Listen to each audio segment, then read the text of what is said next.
Okay, so we're going to talk about team formation, team development, and the stages that teams go through. We're going to use a very fantastic model that a lot of people use in business called the Tuckman Model. It's very well known, and it really is a very strong model for describing how teams develop and how they perform. So we have three pictures here to start with, and we have basically a collection of people here, a group of people, and then we have a team. We have what looks like a very successful team here. They seem to be very productive and very happy in their work. So we're going to focus on these guys in a minute, but just to talk about the differences here. The first one here, I think this is the Louvre, outside the Louvre. Is that right, Alex? Because you're an expert on Paris. Yeah, it's a small Right. pyramid. So these folks here, well, they're all going into the Louvre, so they're interested in art, I guess. But really, that's really their only connection, really, at the end of the day. So we would say they're connected, but it's not a super important connection. These folks here, they're working, obviously, so they have a common interest in their job, and they work for the same company. But maybe they don't have exactly the same goals. They're not actually working on the same project. So what we'd say with a team is the difference between a team and a group is really that they have probably a specific goal, a specific target, a particular project that they want to achieve. And they've been told you need to do this project or this target or this goal. And they've been brought together specifically to do that job. So they may have particular skills. The person who put them together may think that this person has some IT skills, someone else has some marketing skills, someone else has some finance knowledge, and we create a team that is skilled enough to actually go ahead and achieve the goal. So let's move on now and talk about how teams perform, whether they perform well or whether they just perform badly. What stages do teams go through as they're formed and as they start working? So what we have here is the Tuckman Model, and Bruce Tuckman in 1965 examined hundreds of teams, and he came to the conclusion that more or less every team goes through 4 stages. And a lot of people use his model when they're putting teams together and trying to encourage productivity and successful work. And he said they go through a forming, a storming, a norming, and a performing stage. Very catchy, very easy to remember. So the forming stage, people come together, they get introduced to each other. Initially, people tend to be quite polite because they don't know each other. Not very much work is done. People are just really getting to know each other and developing their relationships. Secondly here, we have the storming stage. Now, this is exactly what it says. People are in conflict, they're storming, they're disagreeing, hopefully not too much, but there's a clash of personalities. Maybe someone wants to be the leader of the team, maybe people are unhappy with the different roles they have. So there's a degree of disagreement and argument here. And as you can see on the chart here, the work actually goes down, so productivity actually declines in this stage, unfortunately. Now, okay, the third stage, norming. Now, what this means is that people are getting into a routine, they're feeling happy with each other, they know who to work with, they know the other people in the team, and they're getting into what we'd say is a normality or a normal situation. Finally, we have performing. Now, this is the top one. People are very used to each other and productivity is very high. Work is performed very successfully and people have very defined job roles. Work is done very successfully. So this is the top part of the model, and this is the highest stage of performance. Oh, hi, Alex. Right. Hi. Is there any way that the storming phase could be avoided by the teams? Yeah, because that's obviously the bad stage, isn't it? So we want to avoid it if we possibly could, wouldn't we? So that would be an obvious thing we'd like to cut out. Well, Tuckman says we can't avoid it. Tuckman said that we have to go through each stage. He said it's not possible to avoid it. I think I agree with him.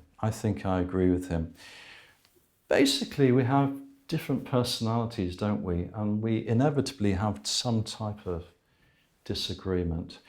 When we put teams together, we may decide if we have very strong personality clashes to avoid those clashes. So the storming stage can be reduced, I would say, but I don't think it can be eliminated because of just human differences. So that's a very important part of Tuckman's idea, that we actually can't eliminate this storming stage, unfortunately.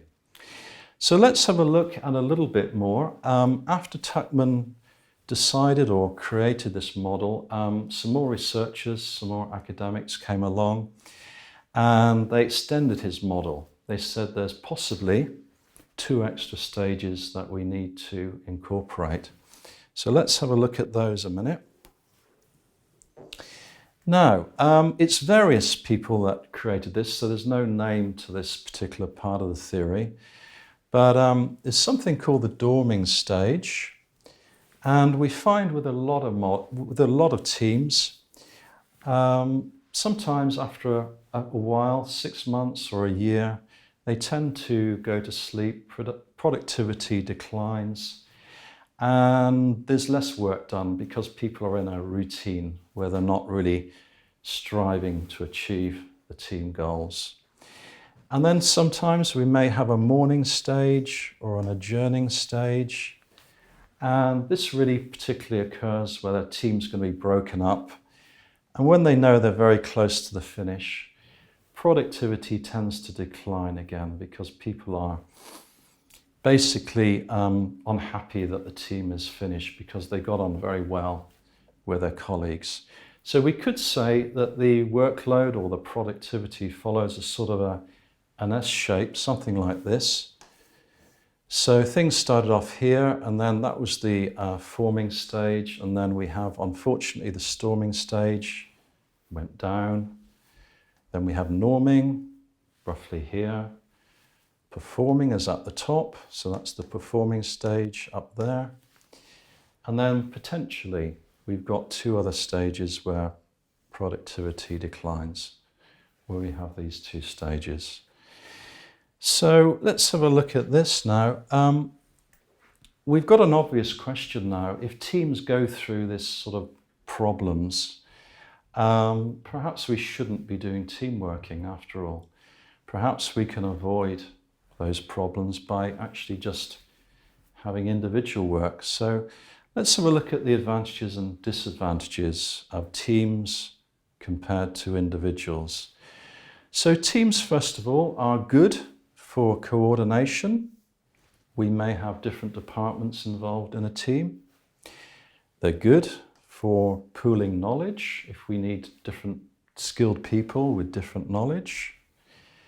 They're good for generating ideas. So teams are quite strong. If we need these 3 things, we need a team. If we don't need these 3 things, we probably need to have individual working. And individuals are good because we have faster decision making.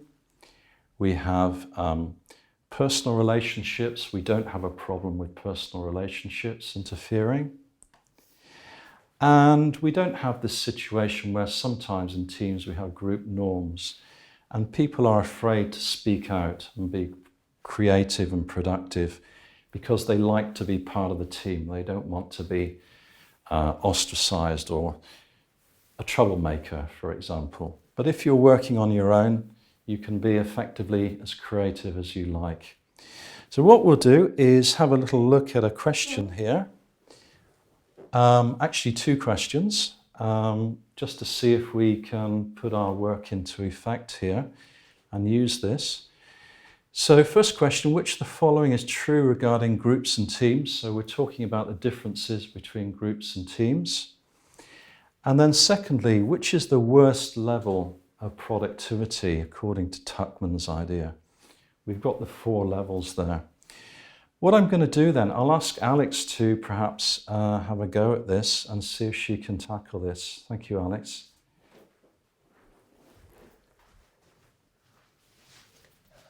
Right, so which of the following is true regarding groups and teams? So a team is more likely than a group to have specific goals. That is true. People in groups are happier than those in teams. I feel like whether you're in groups or teams doesn't matter because you could be happy or unhappy in both. So that's not really true. Groups have unskilled people and teams have skilled people. That's not true because groups can have skilled people, but just they're not working towards the same goal. So that's untrue. Groups and teams both have similar people in them. That's untrue because people in teams can have similar different roles within the team. So I feel like this one is the right one. And I'm still your smiley face. The second one, so according to Tuckman's model of group development, which stage has the lowest productivity? Dorming is quite low. Performing would be the peak, so that won't be the one. Forming is not the lowest either. So I feel like storming would be the lowest productivity. I'm gonna go for storming. Right, okay, let's have a look here, see if I agree with Alex, what Alex said.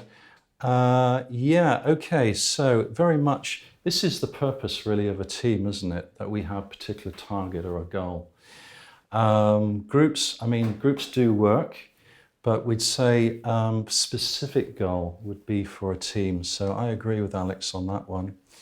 And yeah, these other ones, not necessarily true, these 3. So yep, I agree with you there, Alex, absolutely.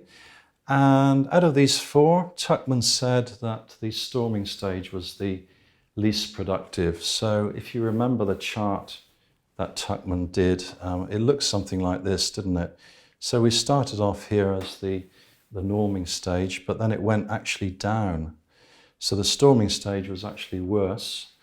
And then we go up through dorming, and then performing is at the top. So yeah, absolutely right. So I give that a smiley as well. Thank you, Alex. That was really good. So both correct. Thank you very much.